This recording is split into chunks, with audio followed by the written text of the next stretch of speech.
Nyolok nama kan menit, kadung nama 5 tahun. Coba saya mau ikutin. Nyolok nama kan semenit, kadung nama 5 tahun. Kayaknya waktu itu kuping gua kurang dikorek kali ya, jadi banyak congeknya gitu kuping gua. Mana tuh? Antrian sebatas antrian, isian sebatas isian, tanpa solusi. Antrian sebatas antrian tanpa solusi. Ya pikir aja lah.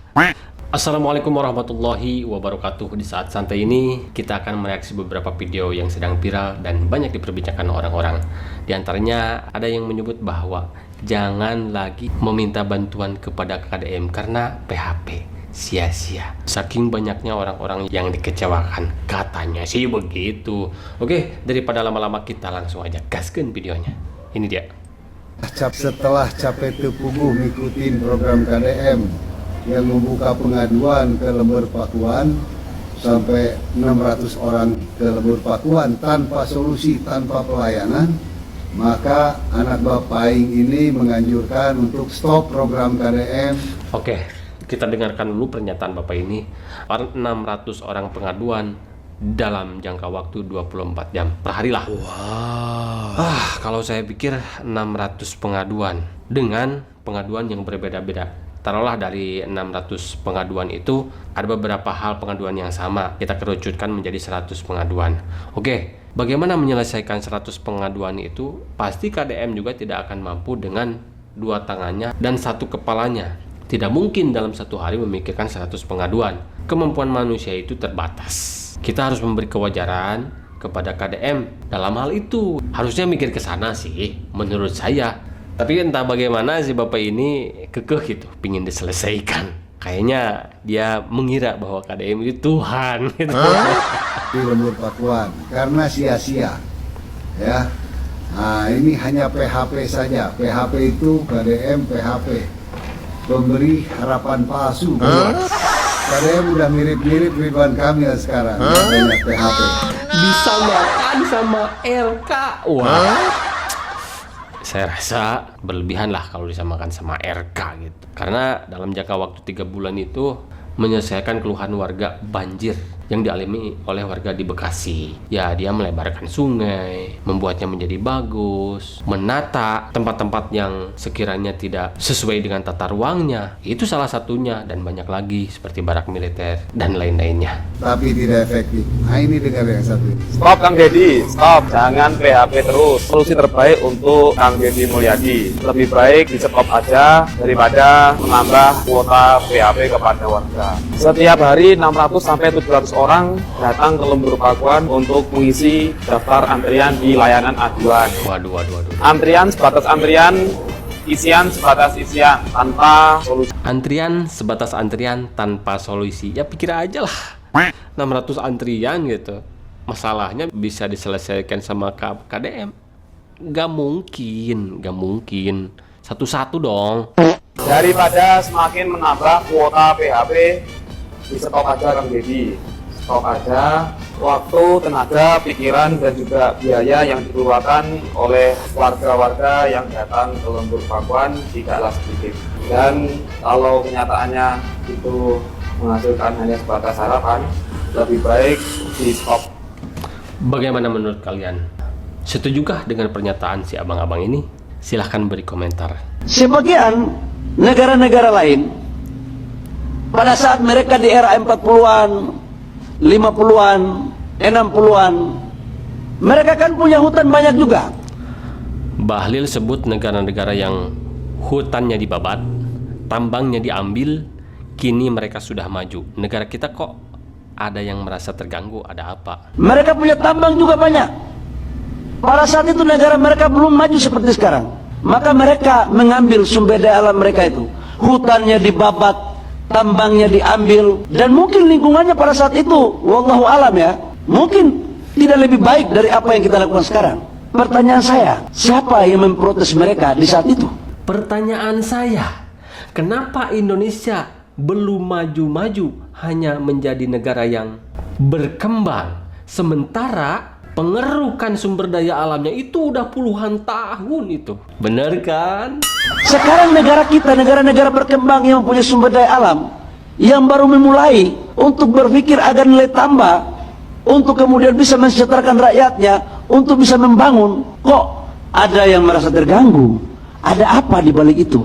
Justru kita yang bertanya, ada apa di balik keputusan-keputusan Anda ingin menguruk sumber daya alam di Indonesia? Seperti yang saya bilang tadi, pengambilan sumber daya alam itu udah puluhan tahun terjadi. Kenapa Indonesia belum sesejahtera negara-negara maju? Nah, itu yang jadi pertanyaan. Jadi kalau ada yang mengatakan bahwa lapangan pekerjaan tidak ada, saya pikir harus kita menjadi introspeksi kolektif gitu ya. Hah? Dan jangan kufur nikmat gitu. Kufur nikmat? Anda punya mata, Anda punya telinga, Anda punya handphone, Anda punya media sosial, Pak. Maaf nih, Pak. Sementara pernyataan Anda ini sebelumnya ada satu video yang lagi viral memperlihatkan seorang pemuda yang lagi ngantri dan memperlihatkan orang-orang di belakangnya begitu banyak, mungkin 10.000 ya, berdesak-desakan ingin mendapatkan lapangan pekerjaan. Apakah Anda tidak melihat itu? Tapi bagaimana kita meningkatkan kualitas diri kita untuk melakukan penyesuaian? Jadi kalau ada yang mengatakan bahwa lapangan pekerjaan tidak ada, bagaimana kita meningkatkan kualitas diri kita untuk melakukan penyesuaian? Meningkatkan kualitas. Banyak di Indonesia orang-orang yang sangat berkualitas dalam bidang teknologi, dalam bidang pertanian, dan dalam bidang lain-lainnya, tapi sama pemerintah tidak dimanfaatkan, tidak dipergunakan, bahkan tidak dihargai dan dibiarkan begitu saja. Yang ngambil negara tetangga, negara Eropa, negara Barat, dan lain-lainnya. Sayang kan? Menteri Bahlil tanggapi minimnya lapangan kerja. Kata Pak Menteri, jangan kufur nikmat. Salam APBN, ambil positif, buang negatif, tonton videonya sampai habis. Bisa nggak minjem mulutnya biar bisa nyerocos kayak dia gitu? Jadi kalau ada yang mengatakan bahwa dan jangan kufur nikmat gitu. Tapi bagaimana kita meningkatkan kualitas diri kita untuk melakukan penyesuaian? Tadi dulu nih Pak Menteri nih, kufur nikmatnya tuh gimana nih konteksnya nih? Konsep kufur nikmatnya nih gimana nih Pak Bahlil nih? Terus Bapak nyuruh kita rakyat, netizen, masyarakat untuk penyesuaian gitu, penyesuaikan diri gitu Pak. Maksudnya gimana sih Pak? Masih digaji dari rakyat aja, belagu bener sih Pak omongannya Pak. Pedas banget. Kayaknya Carolina Referee lebih pedas daripada mulut sih. Jadi sekarang yang nganggur itu sama dengan kufur, yang pengen kerja sama dengan kurang berdoa gitu, kurang iman gitu. Terus nanti kalau banyak orang miskin, terus lebih banyak orang miskin yang mengeluh, dibilang apa? Coba lebih tawakal dong, gitu Pak. Tawakal dibawa-bawa, aduh. Negara gagal buka lapangan kerja? Enggak gagal. Kita rakyat yang salah guys. Kita rakyat salah sendiri. Kenapa lahir jadi orang miskin? Kenapa lahir bukan jadi komisaris BUMN? Salah kita, salah rakyat. Serius ya, ini gua ngomel karena Sindiran sarkas. gua hobi ngomel dan karena gua udah capek sama sistem yang absurd dan kita tetap disuruh sabar dan disuruh menyesuaikan dengan sistem yang absurd. Seingat gua, sependengaran gua, setahu gua, pemerintah sendiri yang menjanjikan 19 juta lapangan pekerjaan. Gua bener apa salah? Nah. Ingat kan sama janjinya wakil presiden yang mengatakan Insya Allah akan terbuka 19 juta lapangan pekerjaan. akan membuka 19 juta lapangan pekerjaan. Ini nih yang jadi permasalahan. Kayaknya waktu itu kuping gua kurang dikorek kali ya, jadi banyak congeknya gitu kuping gua. Mana tuh?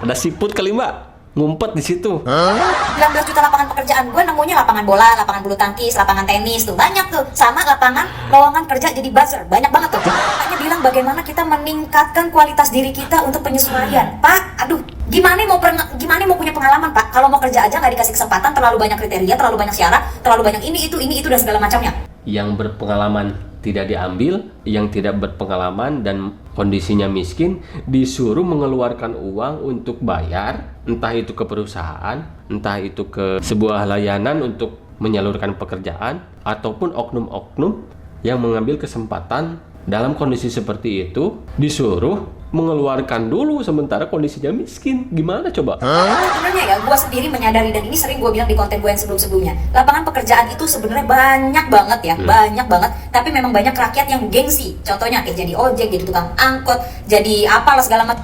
Ojek udah penuh, Pak. Kalau dulu sih bisa sehari dapat 300.000, 250.000 sampai 400.000 dulu sebelum sebanyak sekarang. Sekarang mah miris sekali penghasilan Gojek di sini. Mungkin Tidak sampai 100 bahkan. 100.000 per hari. Enggak, Pak. Udah penuh itu Gojek, Pak.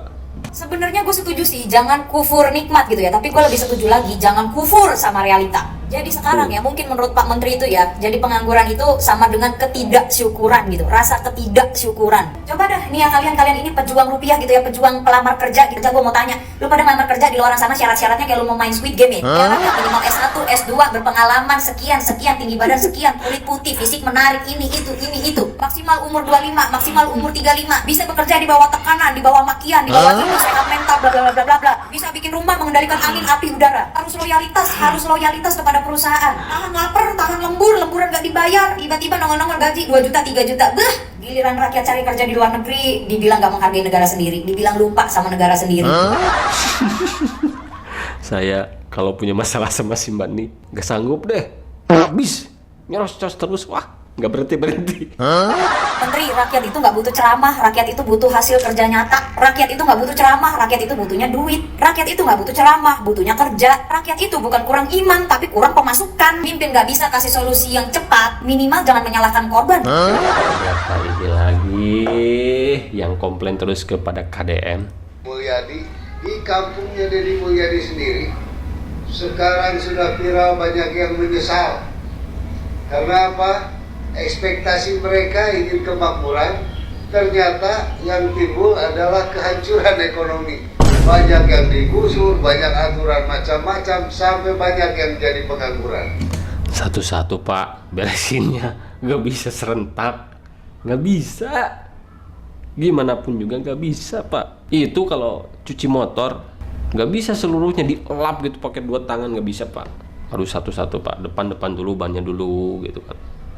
Terus ke stang, ke mesin, ke jok. Gak bisa ini tangan sampai kaki gitu so. Ban belakang, ban depan, jok. Gak bisa. Susah Pak. Harapanmu terlalu tinggi Pak. Satu-satu. Ini baru berapa bulan Kang Deddy menjabat. Masih ada waktu 4 tahun lebih Pak.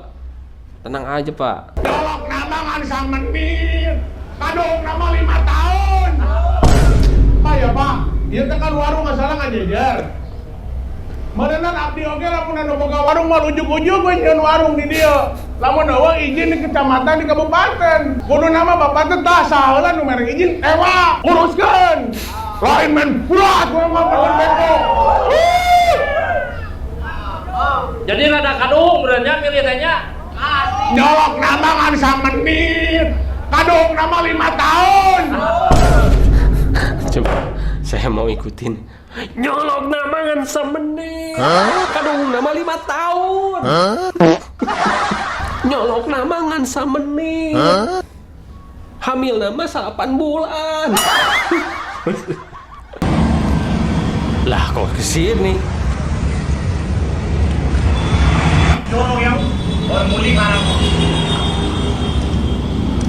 Astagfirullahaladzim. Aduh.